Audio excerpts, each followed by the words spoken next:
चले बढ़ गया तीन वो। चलो आप देखिए तो कुल मिला के बातें हम लोग कहीं ऑनलाइन नहीं है, जो भी आ रही है हमारे फोन में आ रही है। चलिए देखिए शांति से समझिएगा, ध्यान से सुनिएगा। आज बड़ा शुभ दिन है, संडे के दिन है और संडे में हम लोग अंडे खा के मस्ती उड़ा रहे हैं ना। अच्छा कोई बात नहीं, ध्यान दो। हम लोग तो पढ़ रहे हैं बाबू, क्या पढ़ रहे हैं? बायोलॉजी पढ़ रहे हैं और बायोलॉजी में चैप्टर नंबर 2 पढ़ रहे हैं जिसका नाम है नियंत्रण एवं। शांति से ध्यान से जाने सुनिएगा। नियंत्रण एवं समन्वय से पहले हम लोग जो चैप्टर खत्म किए हैं उसका नाम है जैव प्रकरण। क्या नाम है? और जैव प्रकरण में हम लोग क्या किए थे पता है?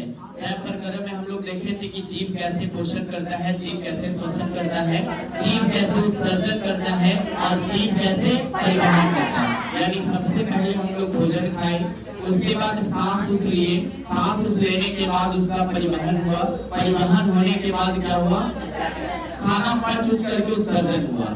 लेकिन उत्सर्जन होने के बाद हमारे शरीर में कुछ पोषक तत्व छोड़ गए और वो पोषक तत्व मिल करके जो है हमारे शरीर में विभिन्न प्रकार के रसायन का निर्माण किया। कौन सी का निर्माण? और रसायन का निर्माण जो करता है वो अंतःस्रावी ग्रंथि करता है और उसी को हम लोग कहते हैं हार्मोन। क्या कहते हैं? हार्मोन। अब जब हमारे शरीर में हार्मोन ये सब बनता है तब हमारा शरीर का क्या होता है? नियंत्रण और क्या होती है? समन्वय। नियंत्रण और क्या होती है? समन्वय। अब सबसे पहले देखो, जैसे हम लोग बायोलॉजी में नियंत्रण और समन्वय से मुलाकात किए है ना। किससे मुलाकात किए? नियंत्रण एवं समन्वय से। तो सबसे पहले तो जिससे मुलाकात होती है उसी के बारे में पूछना जरूर होता है ना।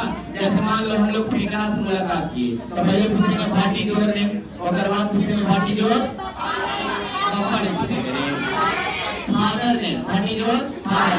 तो उसी तरह से पहले किससे मिले? नियंत्रण से और उसके बाद समन्वय से। तो पहले समन्वय को जान लेते हैं कि समन्वय क्या है। ठीक है, देखिए उधर जो भी चीजें हैं उसको सही से रखिए। वो सर का मटेरियल है, सर का सामान है ना।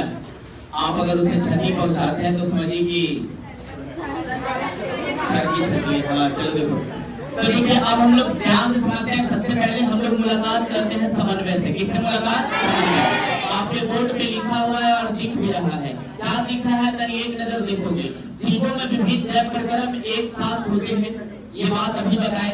जैव प्रकरण की बात बताए ना बाबू। जैव प्रकरण क्या है बताओ तो? ऐसी क्रिया जिसके द्वारा जीवों का अनुरक्षण का मतलब हम लोग समझते हैं बाबू मेंटेनेंस। क्या समझते हैं?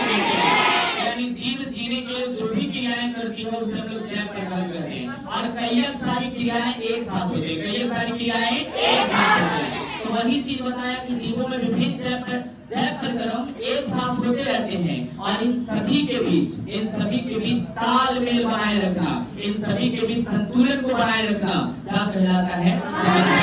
क्या कहलाता है? समन्वय।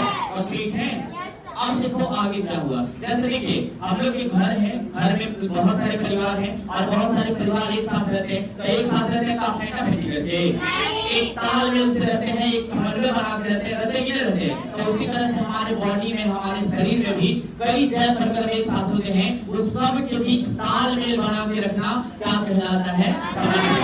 क्या कहलाता है? समन्वय। कंप्लीट है। अब जैसे देखो खाना खाए हम लोग, नाक बंद करके कहेंगे कि 2 घंटा बाद सांस लेंगे, ऐसा कहेंगे क्या? खाना खा रहे उस समय भी हम लोग सांस ले रहे हैं, है ना। ये सांस ले रहे उस समय भी खाना खा सकते हैं, कोई दिक्कत है? तो एक साथ हो रहा है कि नहीं हो रहा है? तो एक साथ हो रहा है यानी इसको कोई ना कोई नियंत्रण करने का काम कर रहा है। उसी क्रिया को हम लोग क्या बोलते हैं? समन्वय। अब नियंत्रण क्या है जो नहीं समझते हैं। अच्छा नियंत्रण जानते हैं? नियंत्रण को अंग्रेजी में कंट्रोल कहते हैं। नियंत्रण को अंग्रेजी में क्या कहते हैं? कंट्रोल जानते हैं? जैसे आप साइकिल चला रहे हैं, आपको रुकना है तो अचानक ब्रेक मार देंगे, क्या वो कंट्रोल है?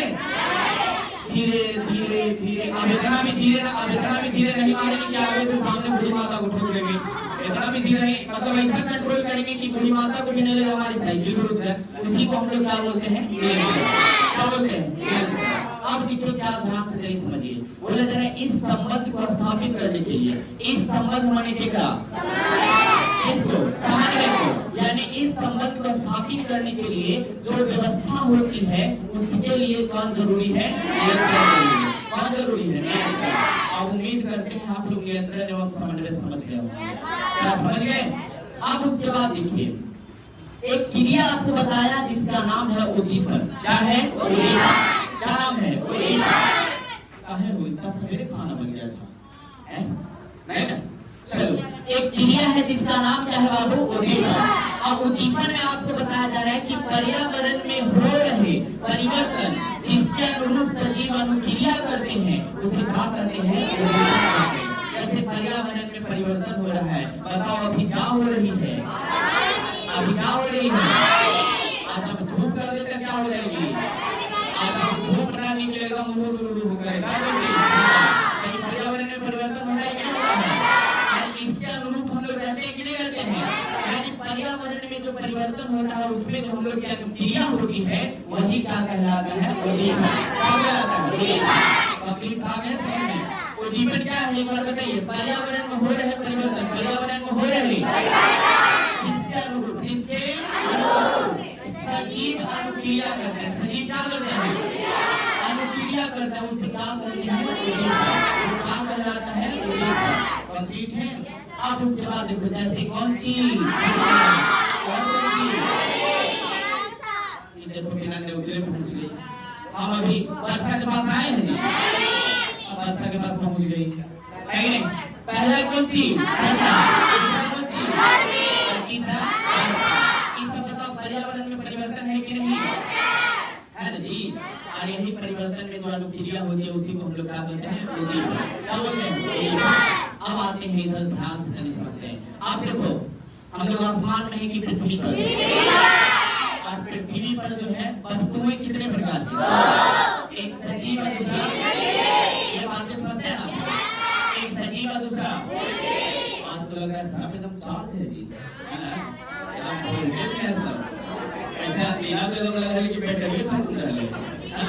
चलिए बताइए, पृथ्वी पर कितने प्रकार की थी? पहला क्या नाम? और दूसरा नरजीव बोल रहे हैं। नरजीव की निर्जीव, यानी एक को हम लोग लिविंग बोलते हैं, दूसरा को कंप्लीट है। अब देखो, सजीव वो होता है जिसमें जय प्रक्रम होती है, सजीव वो होता है जिसमें वन प्रक्रम, और निर्जीव वो होता है जिसमें जय प्रक्रम नहीं होता है। कंप्लीट। जैसे ये मार्कर क्या, क्या और सर क्या,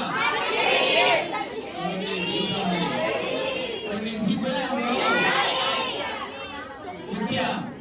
अच्छा, मुखिया की दिमाग ऐसे भी खराब हो जाता है ना? चलो कोई बात नहीं। तो देखिए, अब देखिए, सजीव को भी दो भागों में बांटा गया। एक का नाम रखा गया पादप और दूसरा का नाम जंतु। एक का नाम पादप और दूसरा का नाम।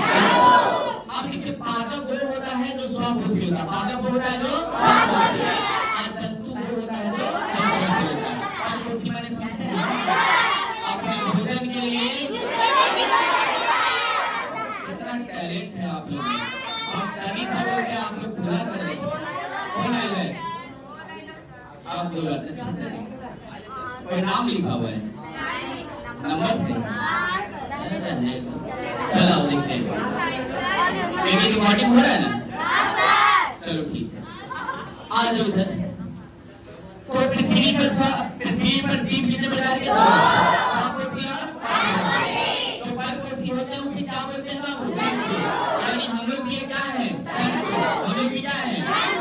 जंतु को अंग्रेजी में एनिमल कहा जाता है। जंतु को अंग्रेजी में एनिमल को और हिंदी में जानवर कहा जाता है।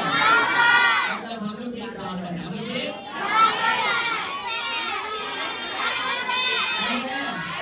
सोच, मैंने आप प्रत्यक्ष रूप से जंतु कह रहे हैं कि ठीक है सर, हम लोग तो जंतु हैं, और उसी को इंग्लिश में एनिमल कहते हैं। हाँ सर, एनिमल भी है, लेकिन अगर उसी को जानवर ना, जानवर है मतलब जानवर को तो सीधे वही जिकिना दिखाई दे रहा है, जानवर में हम लोग भी। चलो देखो, तो इस तरह से जंतु में हुए। यहाँ तक समझ में आ रही है? बताओ हम लोग क्या पढ़ रहे हैं? कौन सी चैप्टर? नियंत्रण एवं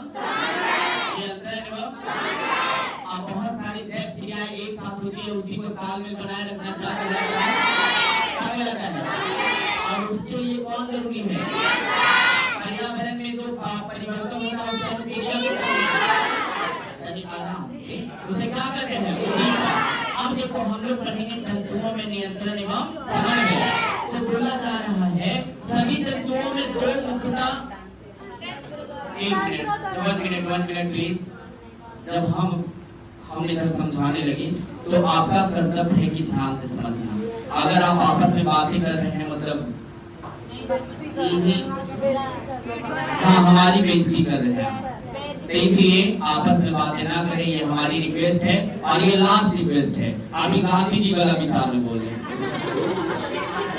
समझ गए, और उसके बाद फिर कौन विचार में बोलेंगे आपको पता है। अब तो किशोर भाई के नहीं है, उसके बाद भी और भी बहुत सारे महान नेताएं थे, भगत सिंह थे, गरम दल के नेता थे लोग, तो याद रखिएगा ठीक है। चलिए आइए ध्यान से शांति सुनिए, कोई बात नहीं, एक बार तुमको भी मोबाइल दे देंगे ठीक है। चलो आगे फिर सभी जंतुओं में दो मुख्य तंत्र द्वारा नियंत्रण में क्या होता है समन्वय। पहला है तंत्रिका तंत्र द्वारा, दूसरा अंतःस्रावी ग्रंथि द्वारा। पहला तंत्रिका तंत्र, दूसरा अंतःस्रावी। ये दो ऐसी चीज है जिसके द्वारा जंतुओं में नियंत्रण एवं समन्वय होता है। समझिए नियंत्रण एवं समन्वय होता है, कंट्रोल एंड कोऑर्डिनेट ठीक है। अब देखिए तंत्रिका तंत्र द्वारा क्या होता है। अच्छा तंत्रिका तंत्र आप पढ़े हैं ना। तंत्रिका तंत्र एक प्रकार की ऊतक होती है ना, उसकी क्रियात्मक एवं रचनात्मक इकाई को न्यूरॉन कहा जाता है। क्या कहा जाता है न्यूरॉन, क्या कहा जाता है न्यूरॉन, समझ गए। तो उसी तरह से देखिए तंत्रिका तंत्र द्वारा क्या होता है जो नहीं समझते हैं। देखिए तंत्रिका तंत्र द्वारा नियंत्रण एवं समन्वय तंत्रिका एवं पेशी ऊतक द्वारा प्रदान किया जाता है। अब इसके लिए देखिए बहुत सारी क्रियाएं हैं, जैसे पहला ग्राही है, दूसरा कौन है न्यूरॉन है ना। उसके बाद न्यूरॉन में न्यूरॉन के विभाग है, उस सबका क्या काम है उसको समझते हैं। तो सबसे पहले ग्राही क्या है बाबू, मतलब तंत्रिका तंत्र द्वारा हम लोग क्या ग्रहण करते हैं ठीक है, क्या ग्रहण करते हैं उसके लिए हम लोग। अब ग्राही का मतलब क्या हुआ जो कहीं समझिए। बोला है तंत्रिका तंत्र के विशिष्ट अंग होते हैं। ग्राही जो है तंत्रिका तंत्र के विशिष्ट अंग होते हैं ठीक है। तंत्रिका तंत्र के विशिष्ट अंग कौन होते हैं बबुआ, ग्राही, जो वातावरण की सूचनाओं को क्या करता है पता लगाता है। आप बताओ वातावरण की सूचना को पता लगाने के लिए भगवान जो है हम लोग को 5 सेंस ऑर्गन्स दिए हैं, 5 ज्ञानेंद्रियां दी हैं। क्या ज्ञानेंद्रियां, अब बताओ पांचों के नाम है कि नहीं। क्या कान ज्ञानेंद्रियां है, अब बताओ कान ज्ञानेंद्रियां है, मतलब कान से हम लोग क्या करते हैं, अगर वो सुनते हैं तब हम लोग का शरीर कैसा होता है। आप बताओ संतुलन, संतुलन का मतलब क्या, एक नियंत्रण रहता है। आप बताइए सर कैसे संतुलन होता है कहीं समझाइए तो। जैसे मान लो कि हम लोग का कान ठीक ठाक है, कोई पीछे से जैसे महिला जात में देख लो, लड़की जात में है ना, मान लो कान ठीक ठाक है और कोई कह दे मतलब कोई किसी तरह से कोई कमेंट कर दे, आप कमेंट कर दो दूसरा मतलब देखो शरीर को नियंत्रित कर रहे क्या कर रहे हैं। अन्ना के मान लो कोई बहरी है ना, कोई बहरी है नहीं सुनी ठीक है, औरत के तो कुछ गाली दे रहा हूं, बात है यहां पे बोले नहीं रहा है कि तुम अगर बहरी कुछ कह दे सुन में नहीं करेगी। तो यानी कि ये जो है शरीर के संतुलन के लिए कौन जरूरी है, कान। ओकर बात है आंख, कौन है आंख, सबसे खतरनाक चीज है बउआ। आंखें से दुनिया में बड़ी बड़ी घटनाएं होती है ना। जिसका आंख नहीं रहता वो घटना क्या करेगा बेचारा की दुनिया अंधेरा होता है ना। बात समझ आ गया। तो आंख सबसे बड़ा खतरनाक चीज होता है। ऐसा आप लोग को लगता है कि नहीं लगता है। आंखें जो है लाल पेन हरियर को देखता है, लाल पेन हरियर मैंने कौन सी, लाल टमाटर पीला, पीला कौन सी नींबू है ना, समझ गए।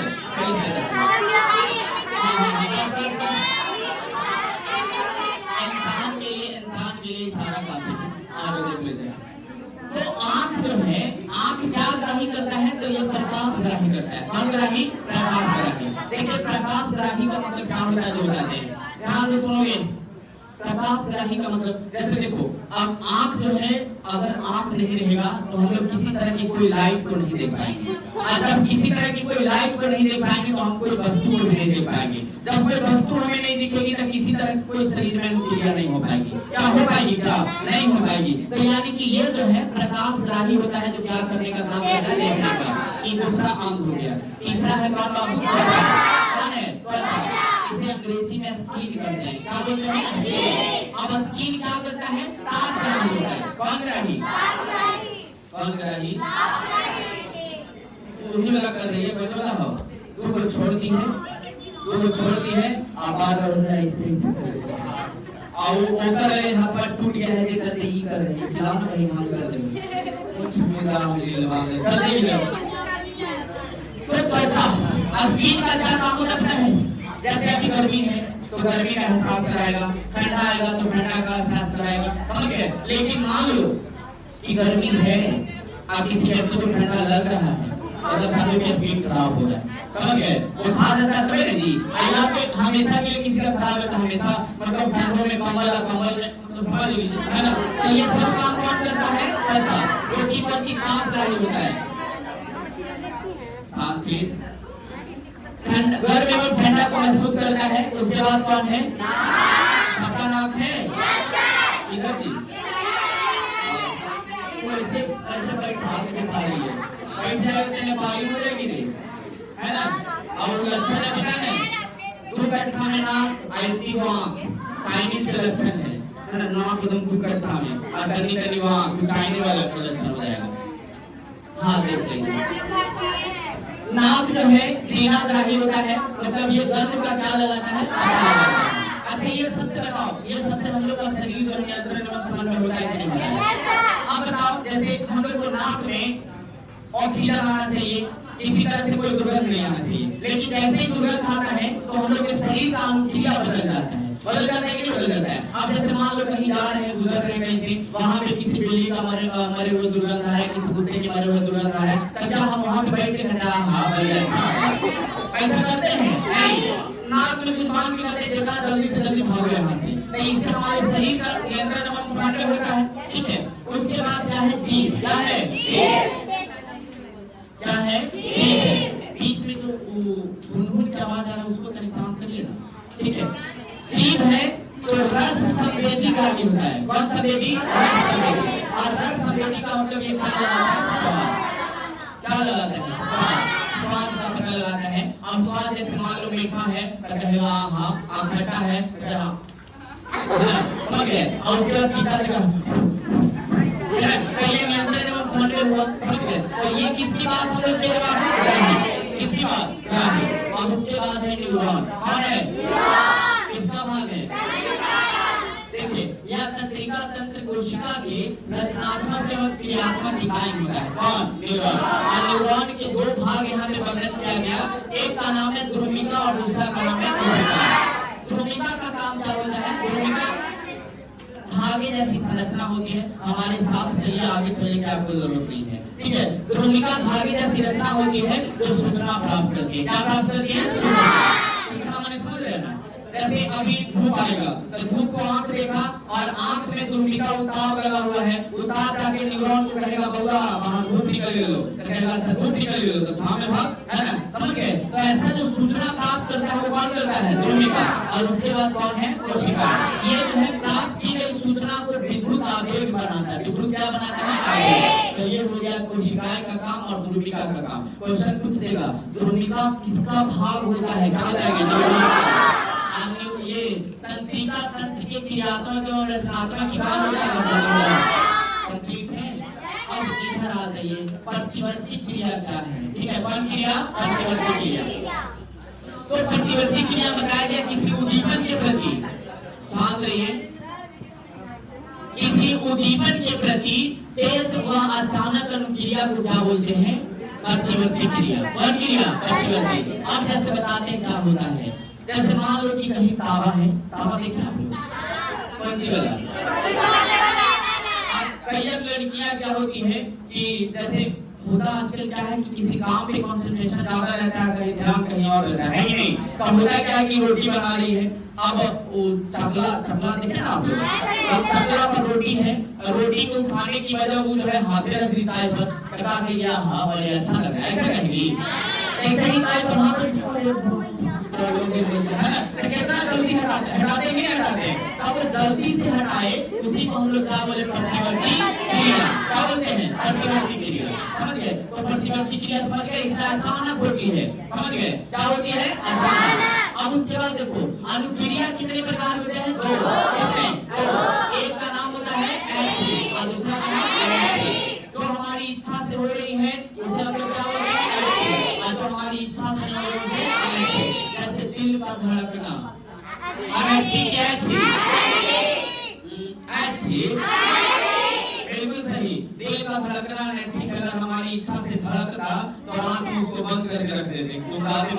याद आओगे, है ना। लेकिन हमारी इच्छा से नहीं धड़क रही है और वो अपनी इच्छा से धड़क रही है। आज जिस दिन धड़कना बंद हो जाए, राम नाम सत्य है, पूरी दुनिया समझ गए। अच्छा, बोलना हमारी इच्छा की बात है ना।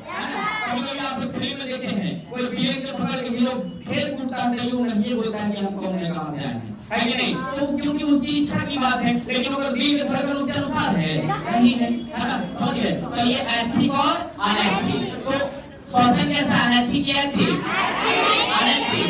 अच्छा, बोलना कैसा, लिखना कैसा, पढ़ना कैसा, कंप्लीट है। क्रिया कितने प्रकार की, ऐच्छिक और अनैच्छिक। और बाकी इसके बाद वाली कथा कहानी हम लोग पढ़े अभी नियंत्रण एवं समन्वय, जिसमें नियंत्रण एवं समन्वय की परिभाषा पढ़े, ठीक है। उसके बाद हम लोग उद्दीपन पढ़े, उसके बाद जंतुओं में नियंत्रण, ग्राही पढ़े, न्यूरॉन पढ़े, और उसके बाद प्रतिवर्ती क्रिया पढ़े, और उसके बाद ऐच्छिक और अनैच्छिक पढ़े। यहाँ तक सबको कंप्लीट है। चलिए, और बाकी जिनको इसका चाहिए कि नहीं हम नहीं लिखे हैं, घर पे लिखे, तो एक अच्छा सा फोटो खींच के आपको मिल जाएगा, कहाँ पे, टेलीग्राम पर, ठीक है। और वो टेलीग्राम होगा जिसका नाम होगा स्टूडेंट प्लेटफॉर्म, ठीक है, स्टूडेंट प्लेटफॉर्म। आप यूट्यूब पर भी स्टूडेंट प्लेटफॉर्म सर्च कर सकते हैं, स्टूडेंट प्लेटफॉर्म, ठीक है। स्टूडेंट प्लेटफॉर्म टेलीग्राम पर है। और नहीं अगर आएगा ना, तो आप मुझे व्हाट्सएप कर दीजिएगा, ठीक है, 94 30 88 98 54। एक पर आप मुझे व्हाट्सएप कर दीजिएगा, आपको लिंक हम भेज देंगे दोनों का, ठीक है। टेलीग्राम के भी और यूट्यूब के भी, और हम इंस्टाग्राम भी चला, इंस्टाग्राम और एक आपको जो होता है फेस वाला आता है, फेसबुक, है ना, सबका लिंक भेज देंगे, तो इसमें आप व्हाट्सएप कर सकते हैं, ठीक है। चलिए, तो आज की सेवा यही रखते हैं, यू कैन गो टू घर, मिलेंगे कल, ठीक है। चलिए, थैंक यू।